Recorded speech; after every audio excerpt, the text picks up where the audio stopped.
Like से तकरीम वाजिबुल एहतराम मुअज़्ज़ज़ बावकार सादात किराम उलमाज़ुल एहतराम गिरामी क़द्र बिरादरान इस्लाम बिलखुसूस उस्ताज़ुल क़ुर्रा हज़रत अल्लामा व मौलाना क़ारी अब्दुल क़ादिर साहिब क़िबला दामत बरकातुहुल क़ुद्सिया, अर्दिल अज़ीज़ फ़ादिल गिरामी हज़रतुल अल्लाम हज़रत मौलाना सैयद मोहम्मद वसीम मियाँ बापू अशरफ़ी दामत बरकातुहुल क़ुद्सिया, इमाम ख़तीब जामे मस्जिद भावनगर। अस्सलामु अलैकुम व रहमतुल्लाहि व बरकातुहू।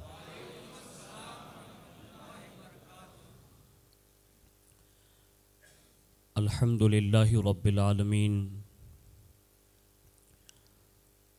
वल आक़िबतु लिल मुत्तक़ीन वस्सलातु वस्सलामु अला सय्यिदिल अंबियाइ वल मुरसलीन व अला आलिहि व अस्हाबिहि व अज़वाजिहि व ज़ुर्रिय्यातिहि व अहलि बैतिहि व इब्निहिल गौसिल आज़मिल जीलानी व मुईनिल मिल्लति वद्दीन व शेख़िल इस्लामी वल मुस्लिमीन अअलल हज़रतिल इमाम अहमद रज़ा व अला इबादिल्लाहि स्सालिहीन अजमाइन अम्मा बाद। फ़अऊज़ु बिल्लाहि मिनश शैतानिर रजीम। बिस्मिल्लाहिर रहमानिर रहीम। अलिफ लाम मीम ज़ालिकल किताबु ला रैब फ़ीहि हुदल लिल मुत्तक़ीन। वक़ाल व इज़ अख़ज़ल्लाहु मीसाक़न नबिय्यीन लमा आतैतुकुम मिन किताब व हिक्मह सुम्मा जाअकुम रसूलुम मुसद्दिक़न लिमा मअकुम लतुअमिनुन्न बिहि व लतंसुरुन्नह क़ाल अअक़ररतुम व अख़ज़्तुम अला ज़ालिकुम इस्री क़ालू अक़ररना क़ाल फ़शहदू व अना मअकुम मिनश शाहिदीन फ़मा तवल्ला बअद ज़ालिका फ़उलाइका हुमुल फ़ासिक़ून। सदक़ल्लाहु मौलानाल अज़ीम व बल्लगना रसूलुहुन नबियुल अमीनुल मुख़्तारुल करीम व नहनु अला ज़ालिका लमिनश शाहिदीन व शाकिरीन वल्हम्दुलिल्लाहि रब्बिल आलमीन। आइए सबसे पहले मज़हब अहले सुन्नत वल जमाअत यानी कि मसलक आला हज़रत के कदीम दस्तूर के मुताबिक हम सब के आका व मौला हुज़ूर सरापा नूर सैयदना मुहम्मदुर रसूलुल्लाह सल्लल्लाहु ताला अलैहि वालिहि वसल्लम के दरबार गुहरबार में जी लगाकर दुरूद पाक की नज़रें पेश फरमा लें। अल्लाहुम्मा सल्लि अला सैयदना व मौलाना मुहम्मदिन मअदनिल जूदि वल करम व अला आलिहि व अस्हाबिहि व बारिक वसल्लिम। सलातुम व सलामुन अलैका या रसूलल्लाह सल्लल्लाहु ताला अलैहि वालिहि वसल्लम। नबी और आले नबी पर एक बार और मोहब्बत से जी लगाकर दुरूद पाक पढ़ लें। अल्लाहुम्मा सल्लि व सल्लिम व बारिक अला सैयदना व मौलाना मुहम्मदिन अन्नबियुल उम्मियुल हबीबिल आलिल क़द्रिल अज़ीमिल जाह व अला आलिहि व अस्हाबिहि व बारिक वसल्लिम। हुसूल बरकत व नजात के लिए एक बार और जी लगाकर दुरूद पाक पढ़ लें। अल्लाहुम्मा सल्लि अला सय्यदना व मौलाना मुहम्मदिन मअदनिल जूदि वल करम व अला आलिहि व अस्हाबिहि व बारिक वसल्लिम। सलातुम व सलामुन अलैका या रसूलल्लाह सल्लल्लाहु ताला अलैहि वालिहि वसल्लम। अल्लाह रब्बुल इज़्ज़त की तौफ़ीक से और उसके प्यारे महबूब सल्लल्लाहु ताला अलैहि वालिहि वसल्लम के तसद्दुक़ से बिलखुसूस पीरान पीर रोशन ज़मीर सैयदना शेख अब्दुल क़ादिर जीलानी अल मारूफ़ गौसुल आज़म दस्तगीर रज़ी अल्लाहु तबारक व तआला अन्हु की निगाह इनायत से 12वीं शरीफ की निस्बत से जश्न गौसुल वरा और जश्न सिद्दीक़ अकबर में हम और आप शिरकत की सादत हासिल कर रहे हैं। अल्लाह रब्बुल इज़्ज़त अपने ख़ास फ़ज़ल अज़ीम से हमारी आपकी सब की हाज़िरी को कबूल फ़रमाएँ और इस हाज़िरी को हम सब के लिए दारैन की नेमतों का सबब बनाएँ। फ़कीर क़ादरी अपनी गुफ्तगू का आगाज़ न तो मनक़बत के मिलते जुलते उन अशार के साथ करने की सादत हासिल करता है जिसमें उन्होंने बड़े लुत्फ़ अंदाज़ में दिलों को छू जाने वाले अशार कहे हैं। अगर अल्लाह करे आपके जहन तक ये बात पहुंच जाए और आपके दिल तक अगर ये छू जाए तो आज की शब में हमें और आपको वो इल्तिजा कर लेनी चाहिए जो सिद्दीक़ अकबर ने कर ली थी। हाँ, लेकिन ये है बड़ा मुश्किल अम्र है। हर कसो नाकस को तो ये चीज़ें मैसर नहीं। अल्लाह जिसको चाहता है अपनी शान नवाजता है। अब वो जो कहते हैं वो सुनिए। वो कहते हैं, सामने हो अगर रूखे खैरुल बशर, सामने हो अगर रूखे खैरुल बशर, फिर इबादत में कितना मज़ा आएगा। सामने हो अगर रूखे खैरुल बशर, फिर इबादत में कितना मज़ा आएगा। दिल में है आरज़ू वो जो हो रूबरू, दिल में है आरज़ू गर वो हो जो रूबरू, फिर तिलावत में कितना मज़ा आएगा। फिर तिलावत में कितना मज़ा आएगा।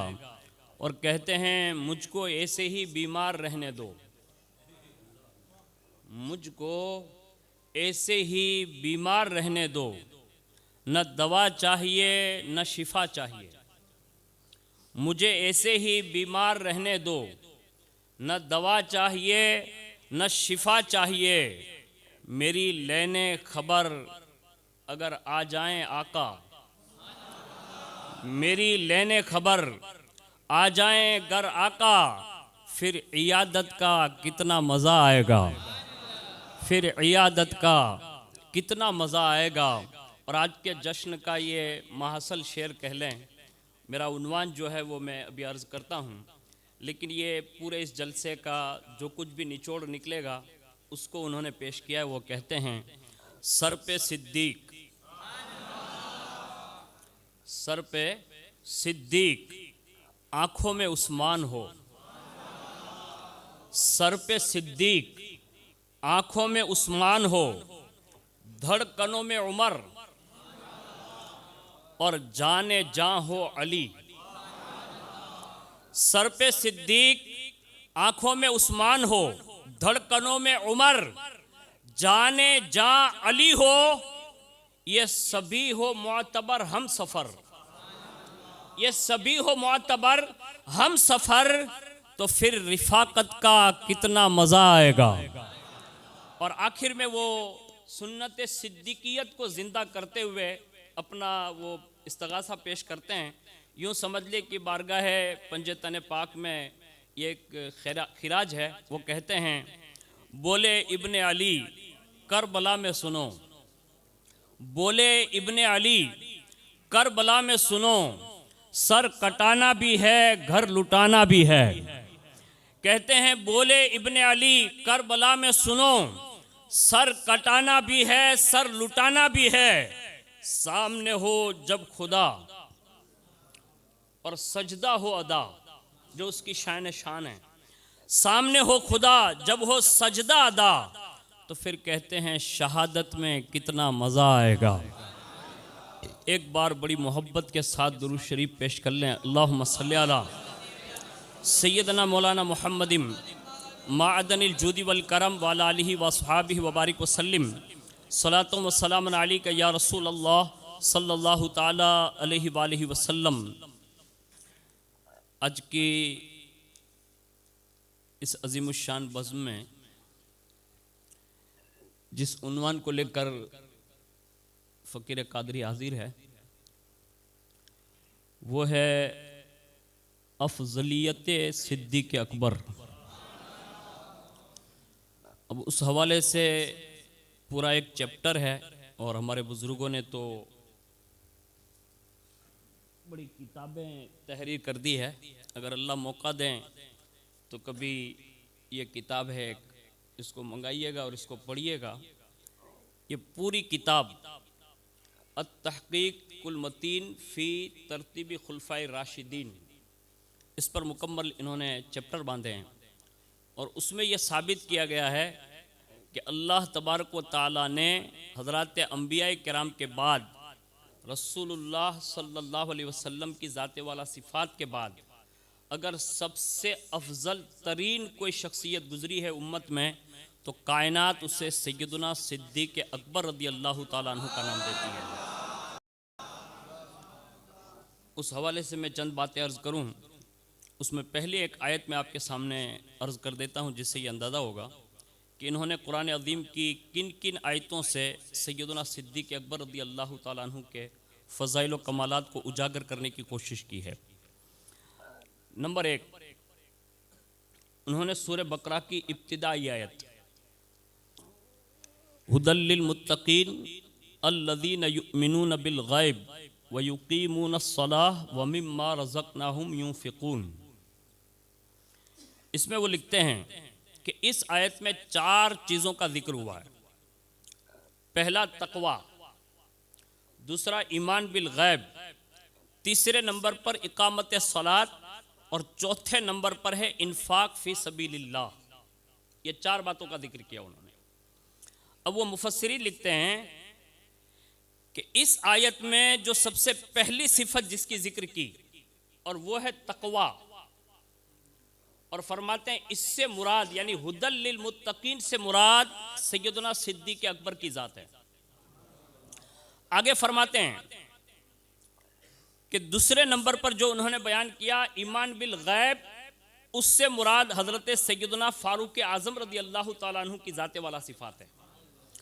और तीसरे नंबर पर फरमाते हैं कि इकामत सलात से मुराद ये सिफ़त अल्लाह ने हज़रत सैयदुना उस्मान ज़ुन्नुरैन की बयान फरमाई। और चौथी सिफ़त पर फरमाते हैं कि ये रुतबा यानी इन्फाक फ़ी सबीलिल्लाह ये हज़रत सैयदुना अलीयुल मुर्तज़ा करमल्लाहु ताला वजहुल करीम की शान बयान फरमाई। ये मैंने आपके सामने जो हमारे यहाँ हुज्जत चीज़ें बनती है ना उसमें कुरान सबसे अव्वलीन तरीन है, तो मैंने वो आपके सामने कोट कर दी। उसके सिवा आप और हम एक सूरत बड़ी कसरत के साथ पढ़ते हैं जिसको हम और आप सूरह नस्र कहते हैं। इज़ा जाअ नस्रुल्लाहि वल फ़त्ह व रअयतन नास यदखुलून फ़ी दीनिल्लाहि अफ़वाजा। इसमें भी अगर आप देखने जाएंगे तो इसकी तफसीर में भी जब ये आयत नाजिल हुई तो हुजूर सल्लल्लाहु अलैहि वसल्लम के विसाल पुर अनवर कि जो इसमें एक पोशीदा खबर थी, ये जब आयतें नाजिल हुई और बाकायदा सहाबा ने सुनी तो इस आयत यानी सूरत का सबसे पहले मफहूम अगर किसी के दिलो दिमाग पर आया वो सैयदुना सिद्दीक़ अकबर रज़ी अल्लाह ताला अन्हु की ज़ात वाला सिफ़ात पर आया। ये सहाबा जब सुन रहे थे तो ये खुशी थी उनकी एक कि अल्लाह ने दीन मुकम्मल कर दिया है और फौज दर फौज लोग मुसलमान हो रहे हैं। लेकिन जब हज़रत सिद्दीक़ अकबर ने यह सुना तो बाकायदा वो रोने लगे और सहाबा ने पूछा अबू बकर ये क्या बात है, जब अल्लाह तो खुशखबरी दे रहा है कि फौज दर फौज लोग मुसलमान हो रहे हैं और आप रो रहे हैं। तो फरमाया ये दीन के तकमील की तरफ इशारा है और जब दीन कामिल हो जाता है तो जो बानी दीन होता है ना तो फिर वो दुनिया से तशरीफ़ ले जाता है। तो ये सैयदना सिद्दीक़ अकबर ने अवलियत इसमें दिखाई, इसको समझने में। एक दूसरी सूरत अर्ज़ करता हूँ जिसको हम और आप अक्सर व बेशतर छोटी सूरतों में मतलब कुरान शरीफ की देखते होंगे, जिसको सूरतुल अस्र कहते हैं। वल अस्र इन्नल इंसान लफ़ी खुस्र इल्लल लज़ीना आमनु व अमिलुस सालिहात व तवासौ बिल हक़ व तवासौ बिस सब्र। उसमें जो इल्लल लज़ीना आमनु से मुराद अगर कोई है तो मुफस्सिरीन ने लिखा है कि इससे मुराद भी सिद्दीक़ अकबर है। उसके सिवा इन्होंने कमो बेश 40 आयतें कोट की हैं और हर आयत के ज़िम्न में सबसे पहले अगर किसी को कोट किया है तो उन्होंने सैयदना सिद्दीक़ अकबर का नाम लिया है। अब मैं एक आयत के ज़िम्न में जो मैंने पढ़ रखी है उसको पेश करता हूँ और उसके बाद आपको ये समझ में आएगा कि कुरान अज़ीम आखिर हमें पैगाम क्या देना चाहता है। और सैयदना सिद्दीक़ अकबर की मुकम्मल ज़िंदगी जब से उन्होंने रसूलुल्लाह सल्लल्लाहु अलैहि वसल्लम की संगत इख्तियार की यानी कलमा पढ़ा मुसलमान हुए। हालांकि आला हज़रत ने इस बात पर लिखा है कि ये इजहार इस्लाम है, क्यों? इसलिए कि वाहिद कायनात में ऐसी दो शख्सियतें, बिलखुसूस सहाबा का जिक्र करते हुए मतलाउल कमरैन में फरमाया कि आलम अज़ल से अगर कोई मुसलमान है, मोमिन है, तो फरमाया एक सैयदना सिद्दीक़ अकबर है, और दूसरे बंदे में जिक्र फरमाया सैयदना मौलाए कायनात है। यानी ये दोनों बातें आपने इरशाद फरमाई। यानी वो मोमिन तो रोज़े अज़ल से हैं, लेकिन इजहार इस्लाम जब से किया तब से लेकर आप देख लें, कोई मौका ऐसा आपको नजर नहीं आएगा जहां रसूलुल्लाह हो और सिद्दीक़ अकबर नजर ना आते हो, और अगर कहीं वो गायब होते तो हुजूर खास उसका एहतमाम फरमाते। लेकिन पूरा सिद्दीक़ अकबर का मंशूर आप देखेंगे, और कुरान की जो भी आयत आप उठा लें, किसी भी आयत को उठा लें, ये और बात है कि हमारी और आपकी रसाई नहीं है, वरना कुरान का हर हर्फ बाकायदा रसूलुल्लाह की शान रिसालत बयान कर रहा है। अब उसको कुरान अज़ीम से सीखिए, और आज से एक इरादा करके उठें। हर महीने आते हैं ना यहाँ माशाल्लाह, बड़े बड़े उलमा, मुफ्तियान इज़ाम, बड़े बड़े लोग आते हैं माशाल्लाह। आपके भावनगर में इतने बड़े बड़े उलमा, कुर्रा और सादात किराम, मशाइख के इज़ाम रहते हैं, आप सुनते रहते हैं। मैं तो एक मामूली सा तालिब इल्म हूँ, मैं कोई बड़ी बात तो नहीं बता के जाऊँगा, लेकिन अगर पसंद आ जाए तो इसको लेके जाइएगा। क्यों?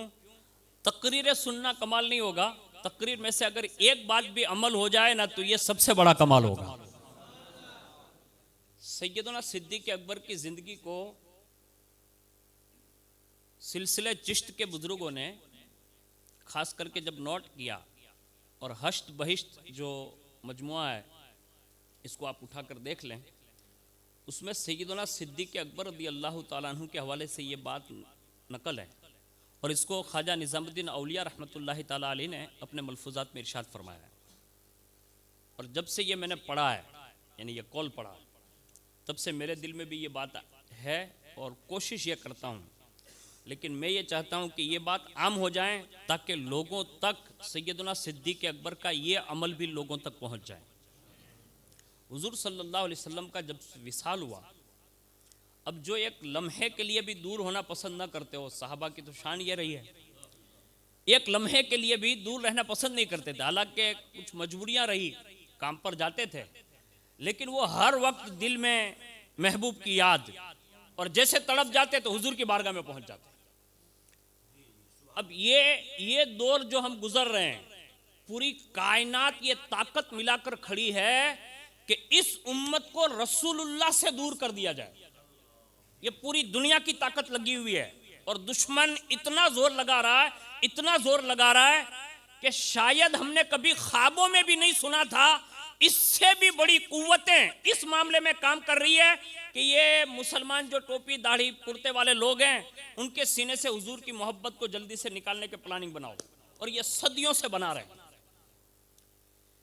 लेकिन वाह सैयदना सिद्दीक़ अकबर, आपने वो नुस्खा अता फरमाया कि अगर ये उम्मत आज भी इस पर आमिल हो जाए तो मुमकिन है, अल्लाह से उम्मीद की जा सकती है कि ये शर्फ जो है सिद्दीक़ अकबर का खासा है, लेकिन उनके खासे में से अगर अल्लाह करे किसी को नसीब हो जाए।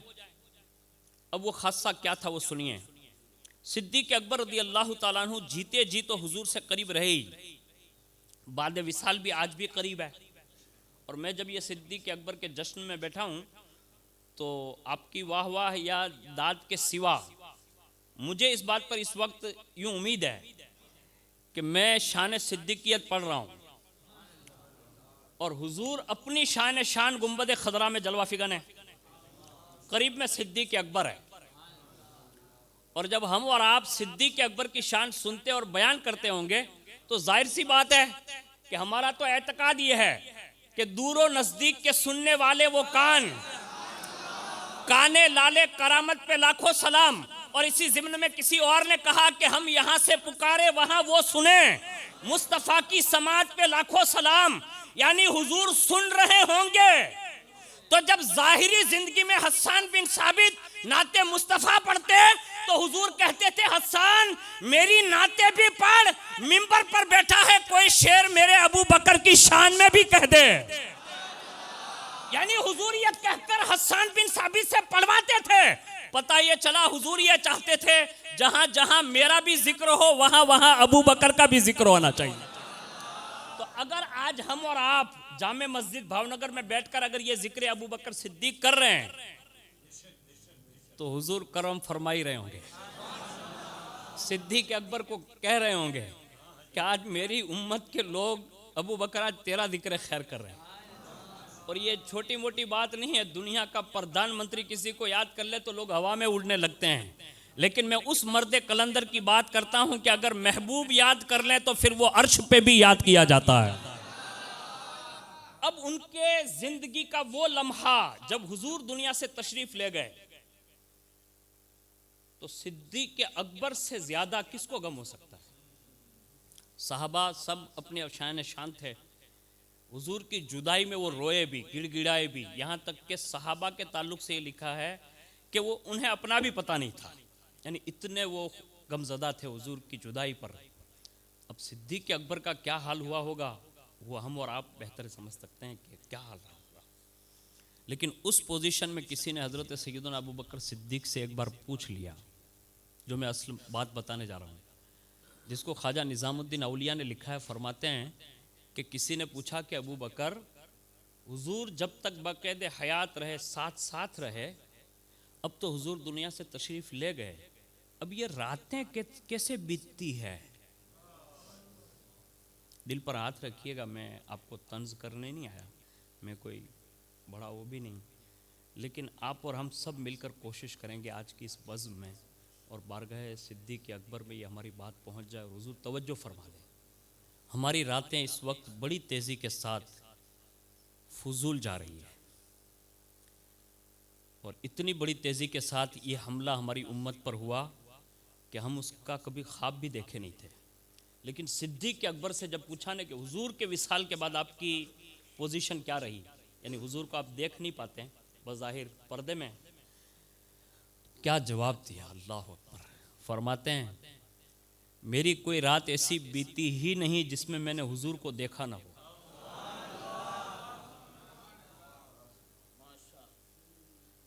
तो लोगों ने कहा कि वो कैसे?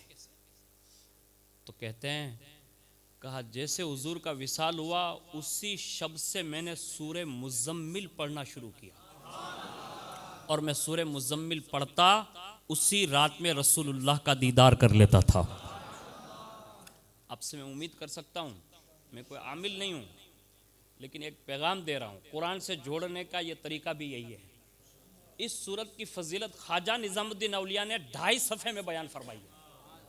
अब ख्वाजा निज़ामुद्दीन औलिया किसी मस्जिद के इमाम साहब का नाम नहीं है, ये कायनात का वो मर्द कलंदर है कि जो अपने ज़माने में फ़कीह भी है, मुहद्दिस भी है, मुफस्सिर भी है, और सबसे ज़्यादा औलिया की लिस्ट में इनकी एक खुसूसियत यह है कि जहां और सारे महबूब भी हुए, उन महबूबों में अगर महबूब इलाही किसी को कहा जाता है तो वो निज़ामुद्दीन औलिया सरकार को कहा जाता है।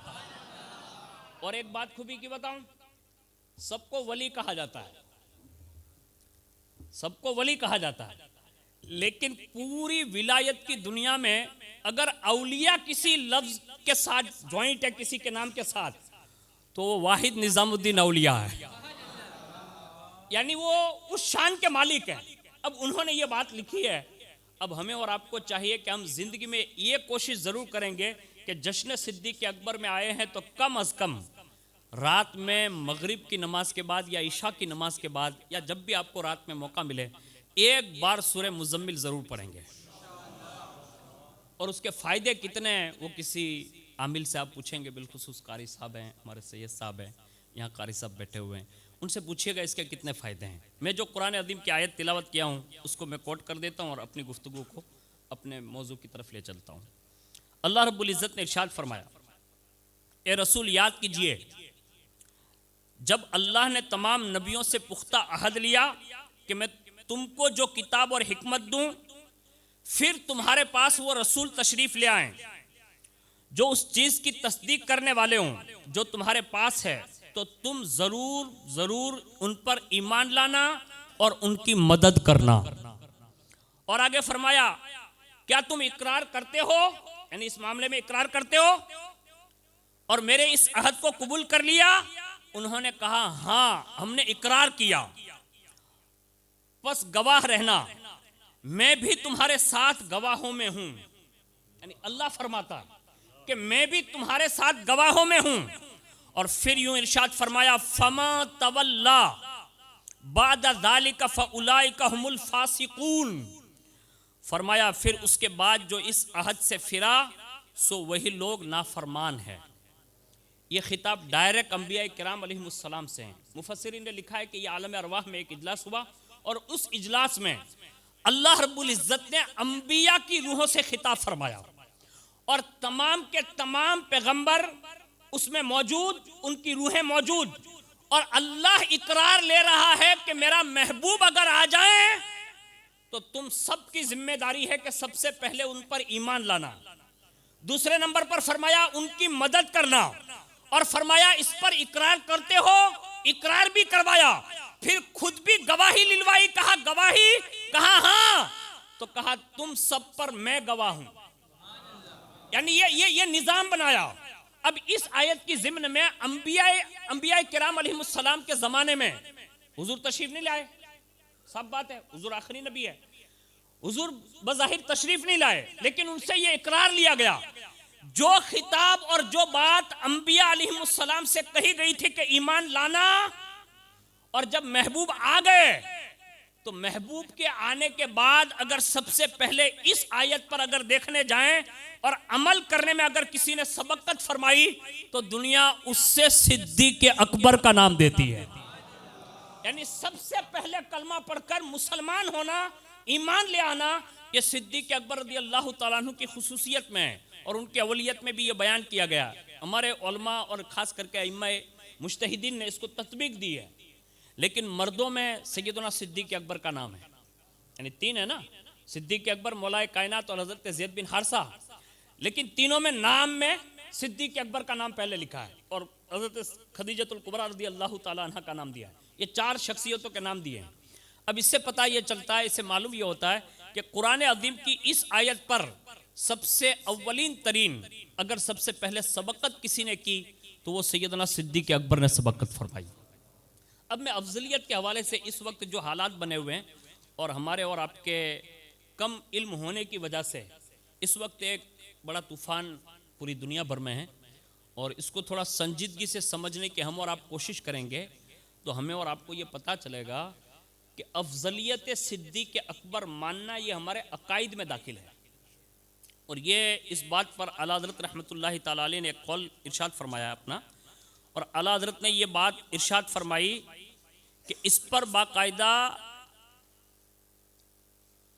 अफजलियत पर बाकायदा ये अकायद के बाब में है और इसको कतई साबित किया है। ये आला हज़रत रज़ी अल्लाह तआला अन्हु की तहकीकात में से हैं। मैं आला हज़रत रज़ी अल्लाह तआला अन्हु से पेशतर जिन बुजुर्गों के नाम पढ़ रहा हूँ और उनके अक़वाल पढ़ रहा हूँ, इससे आप अंदाज़ा लगाइए कि जब दौरे नबवी में और दौरे सहाबा में, दौरे ताबईन में, हद तो यह है कि हम करीब करीब के बुजुर्गों तक चले आए, ये कहीं किसी ने ये जुमले नहीं कहे और न बाकायदा इस मामले में कुछ पेशकश की, बल्कि हमारे हर ज़माने के बुजुर्गों ने बाकायदा इस बात पर इत्तेफाक फरमाया कि सहाबा में सबसे अफजल कोई शख्सियत रही तो वो सैयदना सिद्दीक़ अकबर की ज़ात रही। अब उसमें सबसे अव्वलीन तरीन देखिए, सहाबा के ज़माने में कमोबेश 7 किसी ने नकल किया है और किसी ने 8, और मेरे पास जो किताब मौजूद है उसमें बिलखुसूस 4 का जिक्र किया कि रसूलुल्लाह के ज़माने में अगर कोई दर्जा क़ज़ा पर फाइज था, यानी फतवा जो उस वक्त देते थे, यानी मुफ्ती जिसको कहते हैं, और मैं ये बराबरी नहीं कर रहा हूँ, लेकिन सहाबा की जमात में अगर कोई मुफ्ती के दर्जे पर मौजूद थे तो हमारे बुजुर्गों ने लिखा है उसमें भी अबू बकर पहले है, फिर फारूक आजम है, फिर हजरत उस्मान गनी और मौलाए कायनात, यानी ये 4 शख्सियात उस वक्त भी इतने बड़े इल्मी पहाड़ के समंदर रहे। अब ये इतने बड़े हिमालय की तरह इल्म के पहाड़ बनकर रहे हो और समंदर की तरह उन्होंने इल्मी प्यास लोगों की बुझाई हो, उसमें अगर सिद्दीक़ अकबर को अगर बज़ाहिर उनकी फजीलत बयान कर रहा हूं तो उनके बाद फारूक आजम आते हैं। यानी सहाबा में जो मुफ्ती के दूसरे दर्जे पर फाइज हैं वो लिखते हैं कि फरमाते हैं सैयदना फारूक आजम कि अबू बकर हमारे सरदार हैं, हम में सबसे बेहतर हैं और रसूलुल्लाह के नजदीक हम में से सबसे ज्यादा महबूब हैं। ये फारूक आजम रज़ी अल्लाह ताला अन्हु का फरमान। आगे फरमाते फारूक आजम कि हुजूर सल्लल्लाहु अलैहि वसल्लम के बाद इस उम्मत में सबसे अफजल अगर कोई जात है तो वह सैयदना सिद्दीक अकबर की जात है, और अगर इसके अलावा किसी ने कोई दूसरी बात कही तो फरमाते हैं वो मुफ्तरी यानी इल्जाम लगाने वाला है, और उसकी सजा वही है जो इल्जाम लगाने वाले की सजा है। यानी ये आपने इरशाद फरमाया। अब उसके बाद सुनिए, सैयदना मौलाए कायनात रज़ी अल्लाह ताला अन्हु, जिनका इल्म इतना मशहूर है कायनात में कि हुजूर सल्लल्लाहु अलैहि वसल्लम ने एक हदीस पाक बयान की है। अब उस पर, उसकी सनद पर मैं बात नहीं कर सकता क्योंकि मैं तो कोई मुहद्दिस तो हूँ नहीं, लेकिन हमारे बुजुर्गों ने ये लिखा ज़रूर है, और इसको अगर आप सुन ले तो इससे अंदाज़ा होता है कि रसूलुल्लाह सल्लल्लाहु अलैहि वसल्लम ने अपनी उम्मत को कभी प्यासा नहीं छोड़ा, बल्कि ये बातें बताकर उम्मत को ये पैगाम दिया कि दुनिया में आगे बढ़कर कुछ लोग ऐसे पैदा होंगे जो मेरे सहाबा या अहले बैत का नाम लेकर कहीं तुम्हें भिड़ा न दें, यानी झगड़े में मुब्तला न कर दें। तो हुजूर ने ये बयान फरमाया, और ये तारीख़ मदीना दमिश्क उसकी जिल्द 9 पर ये बात लिखी हुई है। खातमुल मुरसलीन रहमतुल लिल आलमीन सल्लल्लाहु अलैहि वसल्लम ने इरशाद फरमाया, अना मदीनतुल इल्म व अबू बकर असासुहा व उमरु हितानुहा व उस्मानु सकफुहा व अलीजुल बाबुहा। फरमाया मैं इल्म का शहर हूँ, अबू बकर उसकी बुनियाद है, उमर उसकी दीवार है, उस्मान उसकी छत है, और अली उसका दरवाजा है। यानी ये रसूलुल्लाह सल्लल्लाहु अलैहि वसल्लम का कौल इन्होंने नकल फरमाया, यानी हदीस नकल फरमाई। अब इसकी सनद पर कोई बात नहीं करता, लेकिन है, इससे पता ये चला इसमें भी हुजूर ने सबसे पहला नाम अबू बकर का ही लिया, और मौलाए कायनात को दरवाजा कहा। पता ये चला कि ये 4 दीवारी जिसको बाबुल हिकमा कहा, ये बैतुल हिकमत कहा, बाबुल ये हिकमत का घर कहा, इल्म का घर कहा, उसमें दाखिल होना हो तो फरमाया बुनियाद और दीवार और छत तक पहुंचने से पहले दरवाजे से मुलाकात करके आनी चाहिए। यानी दिल में मोहब्बत अली हो तो बुनियाद भी अपनी है, दीवार भी अपनी है, छत भी अपनी है, और जब दरवाज, दीवार और छत ये सारी चीजें मिल जाती है तो यूं समझे कि मुस्तफा जाने रहमत के इल्म के शहर में तुम्हारा दाखला हो चुका है। तो ये बातें बयान करने के बाद कॉल पढ़ रहा हूं सैयदना मौलाए कायनात का। हजरत सैयदना इसबग बिन नबाता रज़ी अल्लाह ताला अन्हु रिवायत करते हैं, वो फरमाते हैं कि मैंने अमीरुल मोमिनीन हजरत सैयदना अलीजुल मुर्तज़ा से डायरेक्ट पूछा, किसी और से नहीं।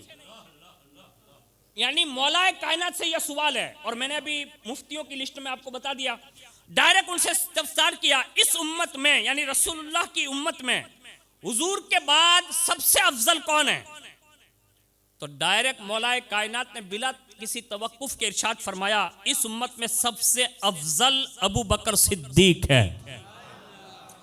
उसके बाद फरमाया उनके बाद उमर बिन खत्ताब है, फिर फरमाया हजरत सैयदना उस्मान गनी है, और फिर फरमाया मैं यानी अलीजुल मुर्तज़ा है। ये सैयदना मौलाए कायनात ने बयान फरमाया।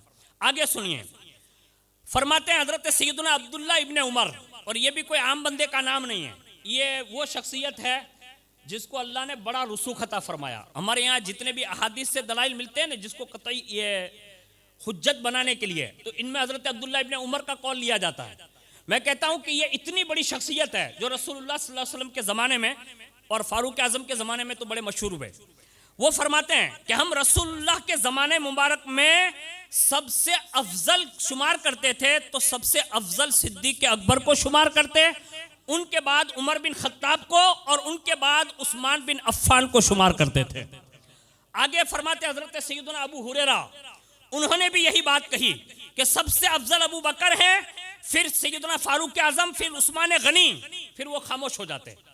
और दिगर जितनी भी अहादीस आपको मिलेगी जो मैं अभी पढ़ने जा रहा हूं, उसमें अक्सर व बेशतर जहां 4 सहाबाए किराम का जिक्र फरमाया, उसमें सिद्दीक अकबर, फारूक आज़म, और उसके बाद उस्मान गनी, और उसके बाद मौलाए कायनात।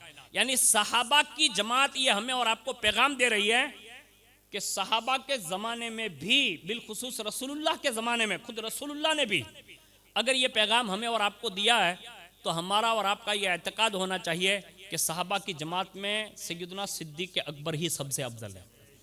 आगे सुनिए, उसके सिवा हुजूर सल्लल्लाहु अलैहि वसल्लम ने सहाबा को सिद्दीक़ अकबर रज़ी अल्लाह ताला अन्हु के हवाले से जो ताकीद इरशाद फरमाई, उसमें हज़रत अबू दरदा फरमाते हैं कि हुजूर तशरीफ़ ले जा रहे हैं, मैं भी साथ में हूँ, सिद्दीक़ अकबर भी साथ में, दीगर लोग भी साथ में। उसमें अचानक मैं थोड़ा सा आगे चलने लगा और मेरी पीठ जो है वो अबू बकर सिद्दीक़ की तरफ होने लगी, यानी चलने में मैं आगे चलने लगा और उसमें जो है मैं थोड़ा सिद्दीक़ अकबर को पीठ देकर चलने लगा। हुजूर ने आगे बढ़े, यानी हुजूर तशरीफ ला आगे और ऐसे हाथ पकड़ा और अबू दरदा फरमाते ऐसे पीछे खींचकर कहा अबू दरदा तुम आगे चल रहे हो उस शख्स से जो दुनिया और आखिरत में तुम में सबसे बेहतर है। यानी ये डायरेक्ट रसूलुल्लाह ने हजरत अबू दरदा से कहा और फरमाया, सुना अबू दरदा, अंबिया और मुरसलीन के बाद किसी पर सूरज तुलू नहीं हुआ और न गुरूब हुआ कि वो अबू बकर से ज्यादा अफजल हो। यानी ये रसूलुल्लाह सल्लल्लाहु अलैहि वसल्लम चलते हुए भी अफजलियत सिद्दीक़ अकबर बयान फरमा रहे हैं। और उसके सिवा सुनिए, हजरत सैयदना सलमा बिन अक्वा उनका कौल है, वो फरमाते हैं कि मैंने हुजूर को फरमाते हुए सुना कि नबी के अलावा वो तमाम लोगों में अगर कोई अफजल है तो वो मेरा अबू बकर है। यानी हुजूर ने इस शान से बयान फरमाया। और आगे सुनिए, एक हदीस शरीफ में यूं है, एक दिन हुजूर सल्लल्लाहु अलैहि वसल्लम खुतबा इरशाद फरमा, फिर तवज्जो फरमाई, ऐसे देखने लगे दौरान खुतबा। जब देखने लगे ना तो सिद्दीक़ अकबर रज़ी अल्लाह ताला अन्हु नजर नहीं आए। अब जब नजर न आए तो आप सल्लल्लाहु अलैहि वसल्लम ने उनका नाम लेकर 2 मरतबा इरशाद फरमाया, यानी सिद्दीक़ अकबर का नाम लिया, 2 बार लिया। फिर फरमाते हैं कि बेशक रूहुल अमीन जिब्रील अमीन अभी मेरे पास तशरीफ लाए थे और मुझे ये खबर दी कि आपके बाद आपकी उम्मत में सबसे बेहतर अगर कोई है तो वो अबू बकर सिद्दीक है। ये बात रसूलुल्लाह सल्लल्लाहु अलैहि वसल्लम अपनी ज़बान तर्जुमान से ये इरशाद फरमाते हैं। आगे हजरत अम्र बिन आस वो फरमाते हैं कि मैंने रसूलुल्लाह से पूछा कि या रसूलल्लाह, लोगों में आपके नजदीक सबसे ज्यादा पसंदीदा शख्सियत कौन है, यानी महबूब कौन है? तो आपने इरशाद फरमाया आयशा। मैंने कहा मर्दों में? तो फरमाया अबू बकर सिद्दीक। मैंने पूछा फिर कौन? तो फरमाया उमर बिन खत्ताब। यानी ये हजरत अम्र बिन आस ने कहा। आगे इरशाद फरमाते हैं हजरत सैयदना अबू हुसैन, वो फरमाते हैं कि अबू बकर बिन अय्याश फरमाते हैं कि मैंने हजरत सैयदना अबू हुसैन को ये फरमाते सुना, फरमाया वल्लाहि मा वलद लि आदम बाद नबिय्यिन वल मुरसलीन अफदलु मिन अबी बकर।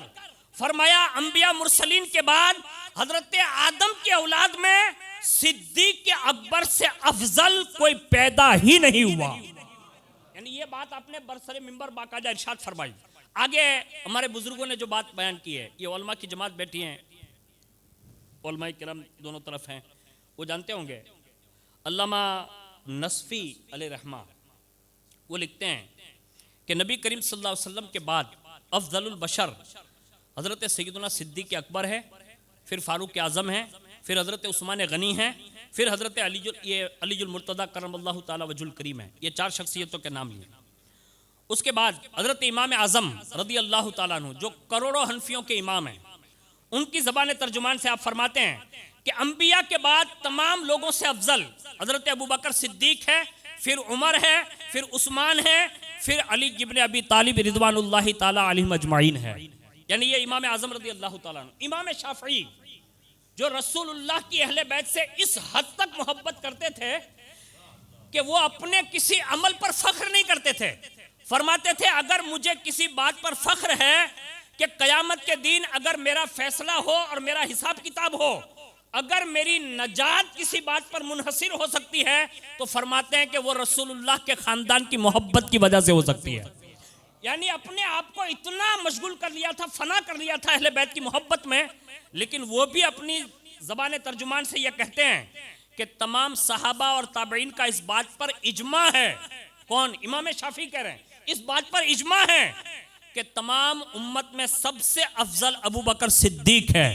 उसके बाद फारूक आजम है, उसके बाद उस्मान गनी है और उनके बाद सरकार अलीजुल मुर्तज़ा हैं।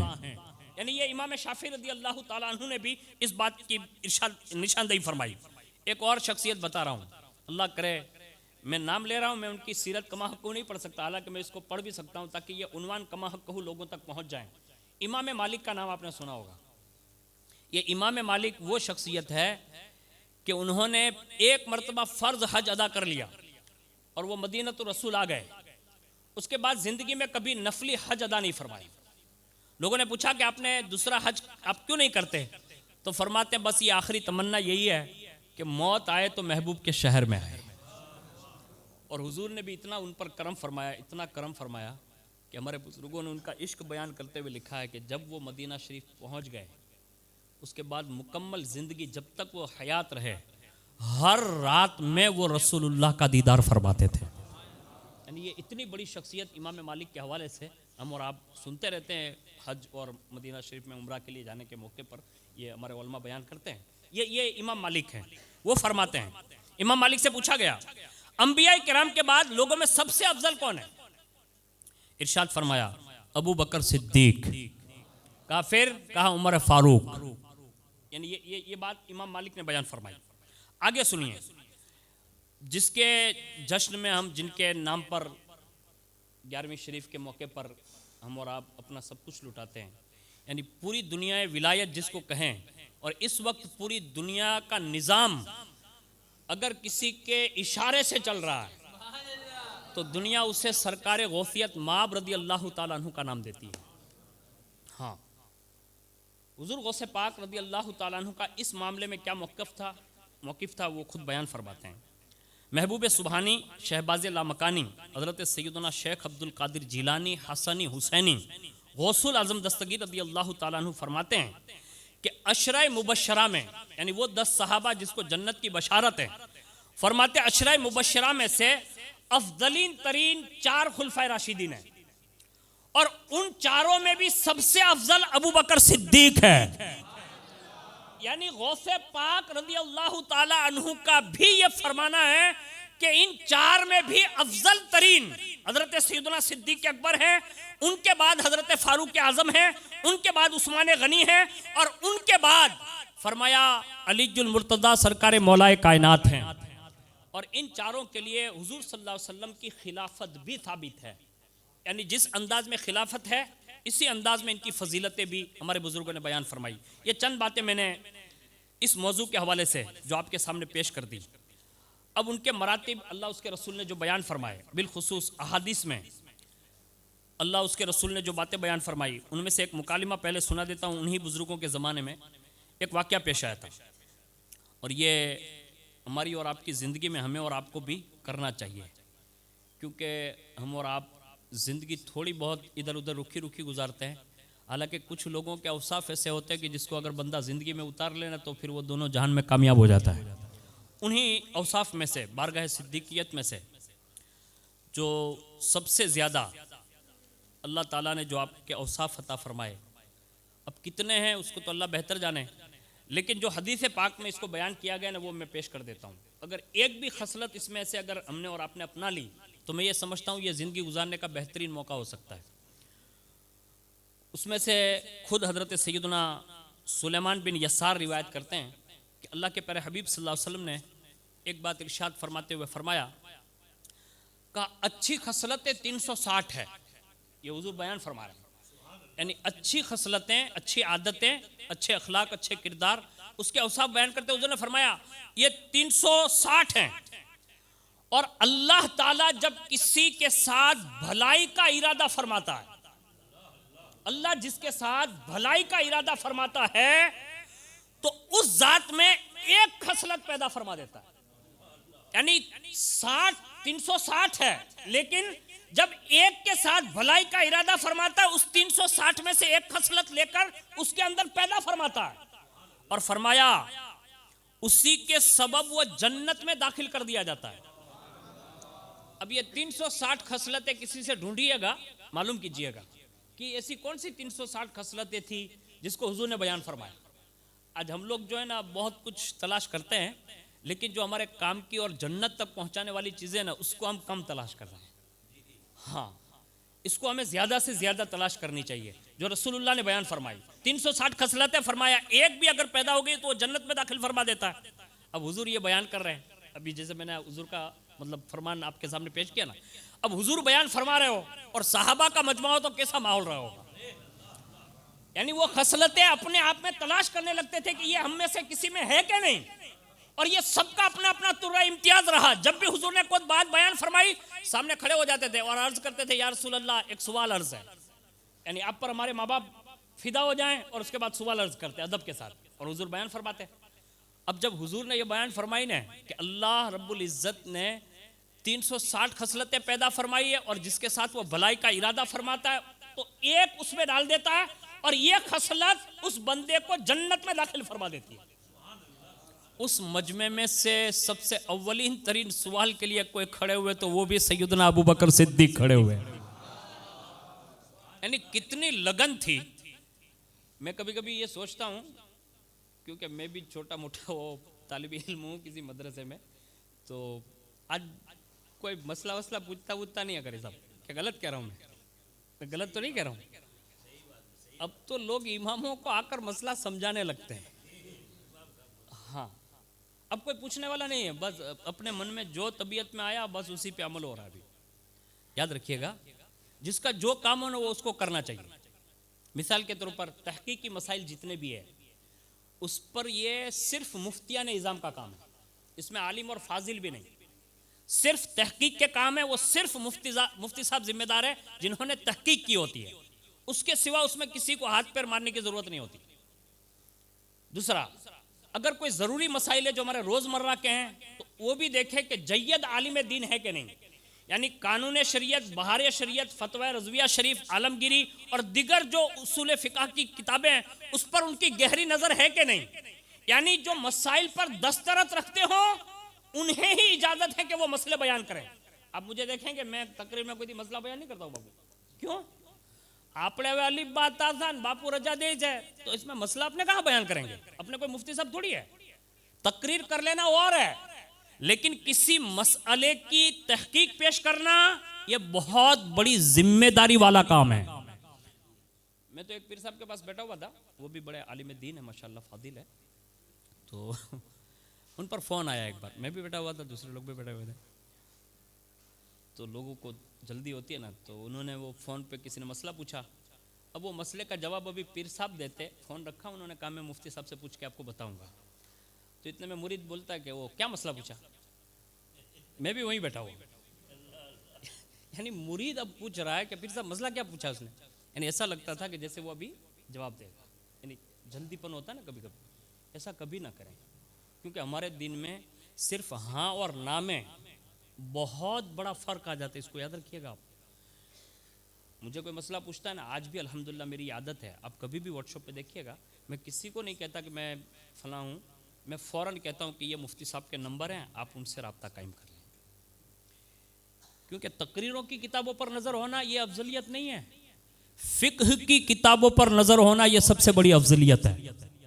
इसको याद रखिएगा। फ़क़ीह जो होता है ना, मुफ्ती, वो बहुत बड़े दर्जे पर फाइज होता है, इसको हम कमा हक कहूँ समझ नहीं सकते। ये और बात है कि दरसगाह में या दारुल इफ्ता में बैठकर वो गुमनाम होते हैं, लेकिन वो हज़ारों सैकड़ों मुकर्रिरों से बढ़कर उनकी खाली जो मसनद होती है ना वही काफ़ी होती है। यानी उनको इतना बड़ा रुतबा हासिल होता है जो मुफ्ती दर्जे का आदमी होता है। हम लोग तो क्या समझते हैं मुफ्ती लोगों को, तो आप बेहतर जानते हैं, अल्लाह माशाल्लाह, लेकिन जो कदरदां होते हैं ना उनको पता होता है। खैर मैं ये अर्ज़ कर रहा था कि कभी भी किसी को बगैर जानकारी के ये मसाइल बाज़ार में बताने वाली चीज़ नहीं है, बल्कि उसको रुजू जिसका काम है उसको कराए। तो मैंने ये बात कही कि मुफ्ती साहब का काम है तहकीक की बात बताएं, मसाइल बताएं तो कोई जय्यद आलिम बताएं, कीरत के मामला आए ना तो कारी साहब से पूछें, नाज शरीफ वगैरह तकरीर और कुछ अच्छी किताबों के मामला तो सैयद साहब से पूछ लें। यानी ये चीज़ें जिसका जो काम है ना उससे पूछना चाहिए। इसी तरह जो भी इंजीनियर है तो वो आर्किटेक्ट है तो उससे पूछे, डॉक्टर साहब है तो उससे दवाई पूछे। अब डॉक्टर साहब के पास जाकर ऐसा बोलो कि मेरे को बंगला बनाना है, आप कोई नक्शा दे सकते हैं, तो ये बेवकूफ़ी है ना, अहमकाना काम है। ये हमें और आपको किसी को करने की ज़रूरत नहीं है। जिनके ज़िम्मे जो अल्लाह उसके रसूल ने काम लगाए वो काम करते रहें, इसमें अल्लाह से डरें। मैं जो जुमला कह रहा हूँ ना, अल्लाह से डरें। लेकिन सुनिए, अगर कोई बात बयान हो उसको आप पूछ सकते हैं किसी से, यानी बज़ाहिर तौर पर, और मेरे जैसा आदमी हो तो वो फ़ौरन कह देगा वल्लाहु व रसूलु आलम, अल्लाह उसके रसूल बेहतर जानते हैं, आप किसी मुफ्ती साहब से बात कर लीजिए। लेकिन यहाँ तो सारी कायनात का सारा उलूम मिलाकर अगर एक तरफ रखा जाए तो रसूलुल्लाह के उलूम के सामने एक ज़र्रे के बराबर नहीं। यानी रसूलुल्लाह का इल्म वो है, और वो बयान फरमा रहे हैं अल्लाह ने 360 खसलतें पैदा फरमाई है, और वो जब चाहता है किसी बंदे को भलाई का इरादा करना तो उसमें से एक लेकर उसके अंदर दाखिल फरमा देता है, और ये खसलत उसे जन्नत तक ले जाती है। अब उसमें सबसे पहले सैयदना सिद्दीक़ अकबर खड़े हो गए और अदब से अर्ज़ किया, या रसूलुल्लाह सल्लल्लाहु अलैहि वसल्लम, क्या वो 360 में से एक खसलत कोई मुझ में भी है? ये सवाल है, क्योंकि हुजूर के साथ चलते उठते बैठते। तो कहा या रसूलल्लाह, जो आप 360 खसलतें कह रहे हैं उसमें से कोई मुझ में भी है? उस वक्त जो हुजूर ने बयान फरमाया ना, दिल की तख्ती पर लिख लो, हुजूर ने इरशाद फरमाया, ए अबू बकर, तुम्हारे अंदर तो सारी की सारी खसलतें मौजूद हैं, जिसमें एक हो वो जन्नत जाएगा, जिसमें एक हो वो जन्नत पहुंचा दिया जाएगा। और रसूलुल्लाह अपनी जुबान से फरमा रहे, अबू बकर तुझ में तो सारी खसलतें।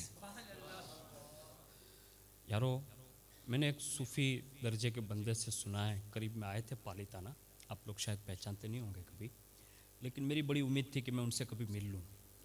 तो मेरे गवाह वो उधर बैठे ना, मौलाना साहब हमारे, वो गवाह है मेरे। मैं मस्जिद में हूँ, ऐसे भी बचपन से झूठ कभी बोलता नहीं हूँ, झूठ से बड़ी नफ़रत है, लेकिन मिंबर पर बैठकर आपको अर्ज़ करता हूँ कि उस वक्त उस बुज़ुर्ग से जब हम कलामी का शर्फ मिला, बातचीत हुई, तो उन्होंने एक जुमला ये कहा था, कहा मैं आपके सामने जो भी बातें करूँगा ज़्यादा तो वो अबू बकर सिद्दीक़ की करूँगा। तो मुझे भी मतलब ताज्जुब हुआ कि ऐसा भी होता होगा, यानी ये उन्होंने कब कहा होगा। तो फिर उन्होंने वो शान सिद्दीक़ियत बयान करना शुरू किया, बयान करते रहे उनकी शान शान, और फिर जाते जाते मुझे ये कहा अगर हुजूर से सच्चा इश्क करना हो ना तो अबू बकर को पढ़ा करो।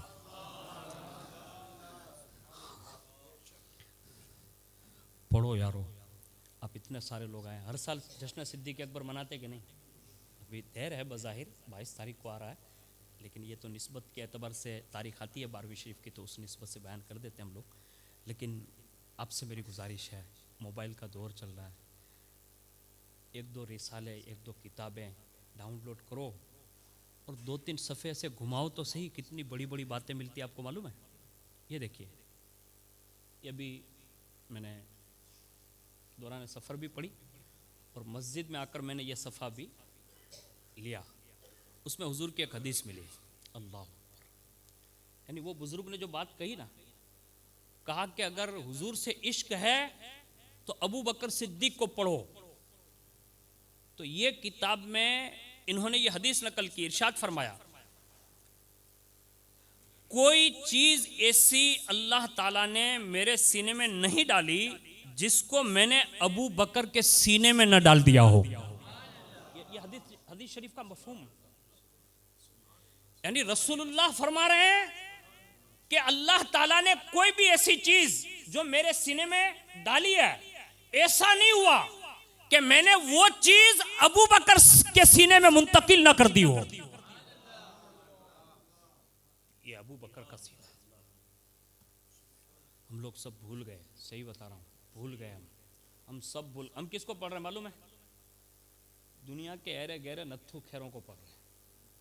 आप सिद्दीक़ अकबर को पढ़ के चंद रोज ट्राई कीजिए, आपके दिल में अल्लाह नरमी पैदा फरमा देगा। आप रोएंगे, हुजूर के नाम पर रोएंगे।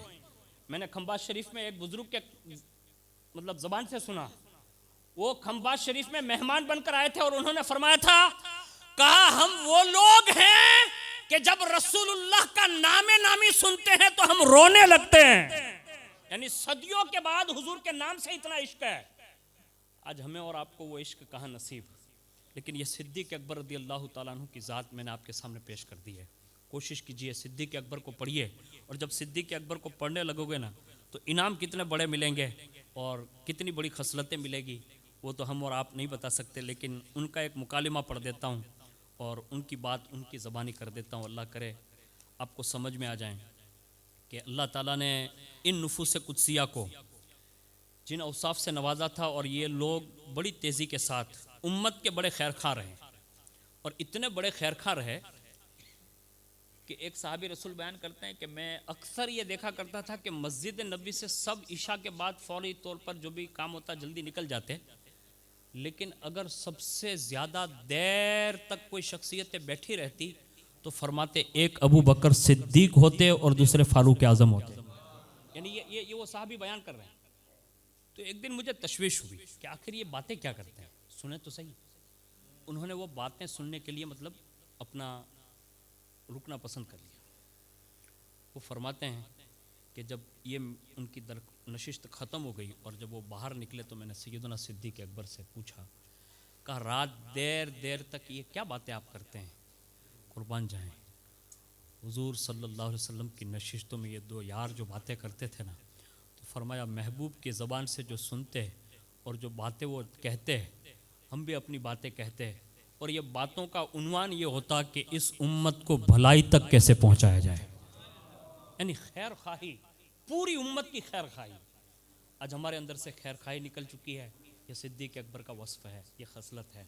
कोशिश करो आज की इस बज़्म में ये मुकालिमा सुनने के बाद कोशिश करना, अपना ये एतक़ाद है अल्हम्दुलिल्लाह कि सहाबा में सबसे पहला नंबर सिद्दीक़ अकबर, दूसरा नंबर, तीसरा नंबर, चौथा नंबर। और कोई ये कहे ना कि भाई आप ये तरतीब क्यों देते हैं, तो उनसे डायरेक्ट ये कहना कि ये तरतीब हमें मौलाए कायनात ने सिखाई है। उसमें दो राय नहीं, हम मौलाए कायनात को भी मानते हैं और मौलाए कायनात की भी मानते हैं। मैंने पढ़ कर आपके सामने सुना दिया, और किताब किसी को चाहिए तो मैंने नाम भी बता दिया, दिखा दी किसी को। अगर किसी को कोई भी छोटा मोटा भी मतलब वसवसा है ना, उसको फ़ौरन उसका मुताला करना चाहिए। यही हमारा एतकाद है और ये कतई मसला है। अब आगे सुनिए, इन चारों बुजुर्गों में आपस में मोहब्बतें कितनी बड़ी रही। यानी चार यार थे ना, बड़ी मोहब्बतों के मालिक रहे। एक मरतबा मौलाए कायनात बीमार हो गए, और जैसे वो बीमार हुए तो सैयदना सिद्दीक़ अकबर को पता चला कि मौलाए कायनात बीमार हैं। तो उन्होंने हज़रत फ़ारूक आज़म और हज़रत सैयदना उस्मान ज़ुन्नूरैन रज़ियल्लाहु ताला अन्हु दोनों से इरशाद फरमाया, कहा पता चला कि मौलाए कायनात बीमार हैं, यानी अलीजुल मुर्तज़ा बीमार है। कहाँ? हाँ। का चाहिए कि हम लोग जाके इयादत कर लें, यानी बीमार पुरसी कर लें। तो वो दोनों भी तैयार हो गए। अब ये तीन यार जा रहे हैं चौथे यार के घर इस अंदाज में, और जा रहे हैं बीमार पुरसी के लिए। अब तीनों चले, जैसे घर पे पहुंचे तो हज़रत सैयदना अली मुर्तज़ा ने मर्ज जो बीमारी थी उसमें थोड़ी बहुत कमी बेशी हो चुकी थी, काफ़ी की तबीयत बेहतर हो चुकी थी, लेकिन बीमार होने के बावजूद भी दरवाजे पर जब दस्तक आई ना, तो अंदर से किसी को भेजा नहीं, बल्कि खुद अलीजुल मुर्तज़ा दरवाजे तक गए।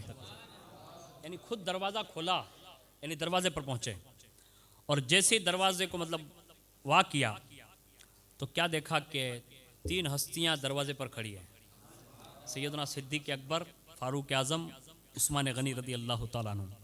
और इन तीनों को देखकर आप रज़ी अल्लाह ताला अन्हु का दरिया दिल जो है वो जोश में आ गया मतलब, और उन मेहमानों की ज़ियाफ़त के लिए मतलब अंदर ले गए, बिठाया, और बिठाने के बाद फरमाया कि अगर इजाज़त हो तो मैं कुछ चीज़ ज़ियाफ़त के लिए पेश कर दूँ।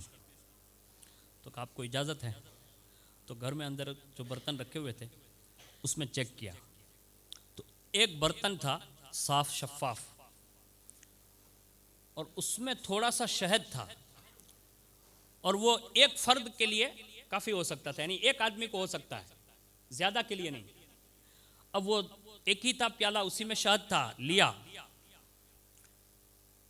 और उसमें एक बाल अंदर शहद के उस प्याले में भी था, वो लेकर आ गए, और जैसे उनके सामने प्याला रखा, बैठे हैं मेहमान तीन, मेज़बान मौला अली है, यानी तीन मेहमान हैं, एक मेज़बान है, चार यार बैठ गए, और जैसे उन तीनों के सामने ये प्याला रखा, खुशगवार माहौल था, तो उन्होंने आपस में ये बात कही, कहा एक काम करते हैं। सैयदना सिद्दीक़ अकबर ने ये जुमला कहा, आपने ये महफिल सजा कर बैठे हैं, अच्छा माहौल है, तो एक काम करते हैं। कहा क्या? कहा कुछ खाने से पहले इस प्याले पर गुफ्तगू कर लेते हैं। यानी मौला है कायनात बर्तन लाए, मेज़बान तो मौला अली है, प्याला लाए, उसमें शहद है और उसमें साइड में मतलब अंदर इकबाल है। तो क्या इस पे गुफ्तगू करते हैं। अब चारों की बातें होने लगी। उसमें पहले नंबर पर जो बात इरशाद फरमाई तो कहा अद्दीनु अनवरु मिनत तस्ती व ज़िक्रुल्लाहि ताला अहला मिनल असली व शरीअतु अदक्कु मिनश शारी। यानी पहला कलाम सैयदना सिद्दीक़ अकबर ने यह फरमाया और फरमाते हैं कि अल्लाह का दीन इस बर्तन से भी ज्यादा नूरानी है। यानी वो प्याला भी देखते थे तो उन्हें दीन याद आता था। आज हम देग भी देखते हैं तो हमें अपना दीन याद नहीं आता। कोशिश कीजिए, रिज़्क़ हलाल इसको नंबर अव्वलियत हासिल है। सिद्दीक़ अकबर बहुत बड़े ताजिर थे, लेकिन जब कोई गुलाम कुछ लेकर आता था ना तो बाकायदा वो पहले पूछते थे कि किसने दिया, कहाँ से लायो, कैसे कमाया। यानी ये सारी बातें पूछते, उसके बाद खाना खाते, यानी वो चीज़ खाते। एक बार वो बंदा ले आया और सैयदना सिद्दीक़ अकबर ने वो दूध वगैरह जो भी था वो पी लिया।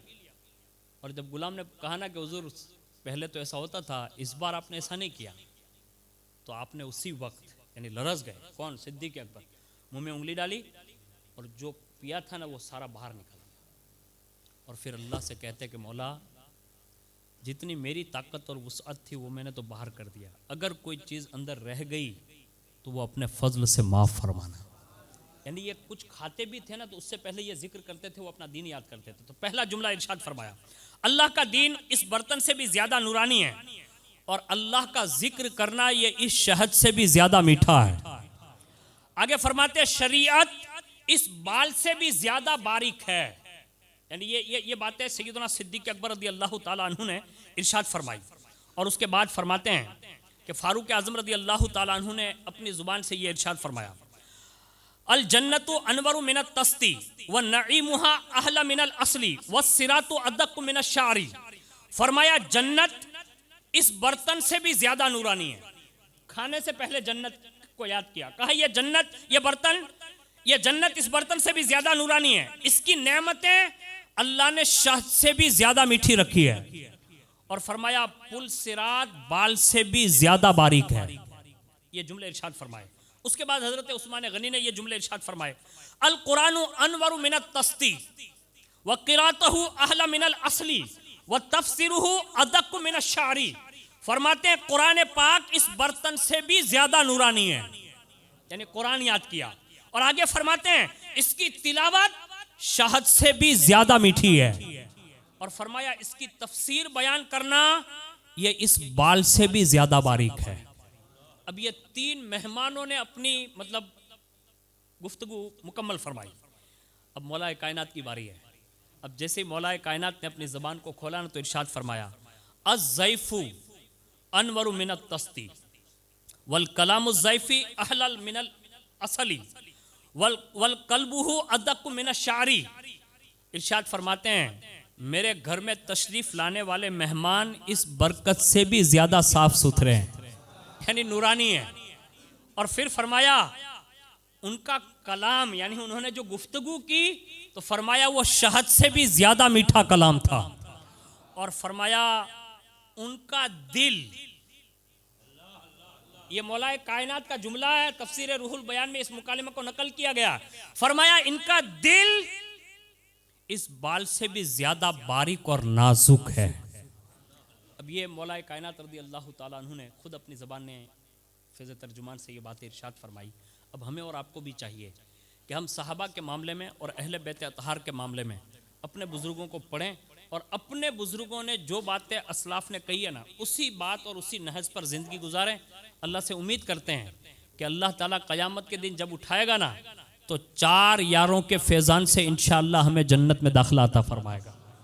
वरना अगर कोई किसी गलत फहमी में है कि मैं सिर्फ सहाबा का दामन पकड़ लूंगा और खाली सहाबा से जन्नत चला जाऊंगा तो वो भी गलत फहमी में है। और कोई ये गलत फहमी कर रहा हो कि सिर्फ अहले बैत तो वो भी गलत फहमी में है। हमारे यहाँ हमारे दीन के दो सुतून का नाम है, एक सुतून का नाम है साहबा और दूसरे सुतून का नाम है अहले बैत अतहार। और इन दोनों के जरिए इंशाल्लाह हमारा यहाँ भी बेड़ा पार है और इंशाल्लाह वहाँ भी बेड़ा पार है। और ये दर्स हमें 14वीं सदी के मुजद्दिद आला हजरत अजीमुल बरकत रदी अल्लाह ताला अन्हु ने बबांगे दुहल यूं दिया, अहले सुन्नत का है बेड़ा पार, असहाबे हुजूर नज्म है और नाव है इतरत रसूलुल्लाह की। अल्लाह ताला मुझे आपको सबको कहने सुनने से ज़्यादा अमल की तौफीक अता फरमाएं। मैंने अगर कोई बात कहने सुनने में अगर किसी भी तरह से कोई बात मेरी ज़बान से अचानक निकल गई हो तो मैं आप सबको गवाह बनाकर कलमा शहादत पेश करता हूँ, अशहदु अल्ला इलाहा इल्लल्लाह व अशहदु अन्ना मुहम्मदन अब्दुहु व रसूलुहु। और हम सब मिलकर अल्लाह की बारगाह में तौबा करते हैं, अस्तगफिरुल्लाह रब्बी मिन कुल्ली ज़म्बि व खतिअतिन व अतूबु इलैह। और कलमा पढ़ते हैं ला इलाहा इल्लल्लाह मुहम्मदुर रसूलुल्लाह सल्लल्लाहु ताला अलैहि वसल्लम। 3 बातें जो हर जगह पे आपके सामने पेश करता हूँ, 3 बातें सुन लें और ज़िंदगी में अपने आप को इस बात पर लगाने की कोशिश करें। अल्लाह ने चाहा तो अल्लाह अमल की तौफीक दें। पहली बात तो मैंने शुरू ज़िम्न में अता कर दी, बता दिया आपको कि ज़िंदगी में जब भी कोई रात आप पर और हम पर बीते हैं तो वो रात सूरह मुज़म्मिल से कभी खाली ना निकालें, कोशिश करें। ये जुमला जो है ना, ये जुमला नहीं है मेरा, ये एक बहुत बड़े बुज़ुर्गों के मतलब फरामीन का निचोड़ मैं आपके सामने पेश कर रहा हूँ। इसको ज़िंदगी का मामूल बना लें कि कोई रात ऐसी ना बिताएं कि जिसमें सूरह मुज़म्मिल छूट जाए। यहाँ तक कि मैंने मौलाए कायनात का कौल पढ़ा तो मैं हैरत में हूँ, कमोबेश 100 से ज़ायद, यानी किसी ने 80 या 70 लिखे हैं, जो गज़वा और सराया जो उनके ज़माने तक जो जंगें होती रहीं, आप हर मैदान में जहाँ भी रहे, हर मैदान में आप कामयाब रहे। और किसी ने पूछा सरकार अली मुर्तज़ा से, कहा हर मैदान आपने मार लिया यानी कामयाब हो गए? तो फरमाते हैं जब भी घोड़े पर सवारी करके मैदान में उतरता था ना तो ज़बान से सूरह मुज़म्मिल शुरू हो जाती थी। यानी ये मौलाए कायनात फरमाते हैं। अब इससे बढ़कर और तो कोई फजीलत मुझे बयान करने की ज़रूरत नहीं है ना, इसको याद रख लें। दूसरे नंबर पर अपनी ज़िंदगी का एक मामूल बनाएं, चाहे 12वीं हो, चाहे 11वीं हो, चाहे छठी शरीफ, आप जिस बुज़ुर्ग से जो भी मोहब्बत करते हो, अपनी कमाई में से उनके नाम का कोई हिस्सा अलग से निकालते सीख जाएं। मिसाल के तौर पर 11वीं है तो 100 रुपया अगर कहीं से आप रोज़ाना कमा रहे हैं, 11 रुपया निकाल दें या जो भी उसका हिस्सा बनता हो, कम से कम 11 रुपया निकाल दें। फिर आपकी जितनी भी कमाई हो हर महीने ये अलग से निकालना शुरू करें। 12वीं शरीफ की निस्बत रखना चाहते तो 12 रुपया निकाल दें, छठी की निस्बत निकालना चाहते तो 6 रुपया निकाल दें, 4वीं की निस्बत से निकालना चाहते तो 4 निकाल लें। यानी हमारे यहाँ कोई तारीख ऐसी नहीं है जो किसी बुजुर्ग से खाली हो। अगर फकीर बरकाती ये कहने तो बजा होगा, 1 रुपया भी निकाल सकते हो तो निकालना शुरू कीजिए।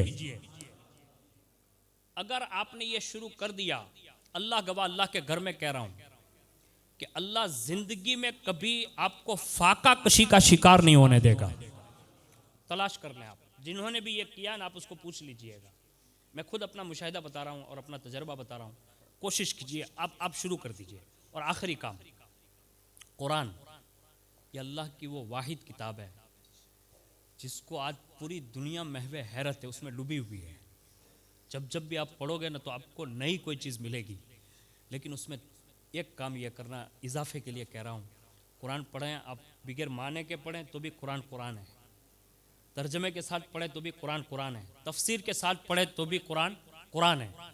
वो आप किसी सूरत में भी अपना फैज़ान मतलब लुटाने से वो पीछे हट नहीं, वो देता ही है। अगर ऐसे भी पढ़ो तो भी देता है, तर्जमे के साथ पढ़ो तो भी देता है, तफसीर के साथ पढ़ो तो भी देता है। कम अज कम जिंदगी में यह मामूल बनाओ, सुबह और शाम 1 मरतबा कुरान हाथ में ज़रूर लें, उसको देखें। पढ़ना आता हो तो 3 आयत ज़रूर पढ़ लें। हज़रत इमाम अहमद बिन हम्बल फरमाते हैं कि मैंने अल्लाह को ख्वाब में देखा, जो उनकी शान है। तो मैंने अल्लाह से अर्ज़ किया था कि मौला, अगर कोई तेरा कुर्बे ख़ास पाना चाहे तो इरशाद फरमाया, अहमद मेरे कुर्बे ख़ास के लिए कुरान पढ़ा कर। मैं आपसे एक सवाल करता हूँ इसी ज़िम्न में फजीलत के लिए, सिद्दीक़ अकबर ने कितनी हिजरत की? आपसे सवाल है, सिद्दीक़ अकबर ने कितनी हिजरत फरमाई? हमें और आपको वही हिजरत नबवी वाला वाक़या याद है, लेकिन उस हिजरत नबवी जो हुजूर के साथ फरमाई, उससे पहले भी सिद्दीक़ अकबर ने एक हिजरत फरमाई थी, यानी मक्का छोड़ा था, और ये फ़कत कुरान की तिलावत की खातिर छोड़ा था। अब आप सोच सकते हैं, यानी कुरान इतनी अहमियत वाली शय है जो अल्लाह ने हमें अता फरमाई हुजूर के सदक़े में। अल्लाह का कलाम है ये, तो उसकी शान शान अपना फैज़ान सुबह क़यामत तक लुटाता रहेगा। तीसरा काम मैंने आपको बताया, ये कुरान तर्जमे के साथ पढ़ें, तफसीर के साथ पढ़ें या बिगैर तर्जमे और तफसीर के साथ। आप खाली कुरान दिन और रात में एक बार हाथ में लीजिए, पढ़िए, आप खुद देख लेंगे कि जो सहाबा के औसाफ बयान किए गए ना, उसमें सबसे ज़्यादा मजबूत तरीन सहाबा की कोई कुव्वत बताई गई है तो रसूलुल्लाह के इश्क के बाद अल्लाह के कुरान की ताकत को बयान किया गया है। इसलिए हम सब इंशाल्लाह कोशिश करेंगे। 3 काम मैंने बताए, एक सूरह मुज़म्मिल पढ़ेंगे, दूसरे नंबर पे जल्दी बोले भाई, हर महीने में 11वीं या 12वीं या 6ठी या 4थी तारीख के हिसाब से आपसे जो बन सके अपनी कमाई में से निकाल के अल्लाह उसके रसूल के लिए खर्च करना शुरू कीजिए।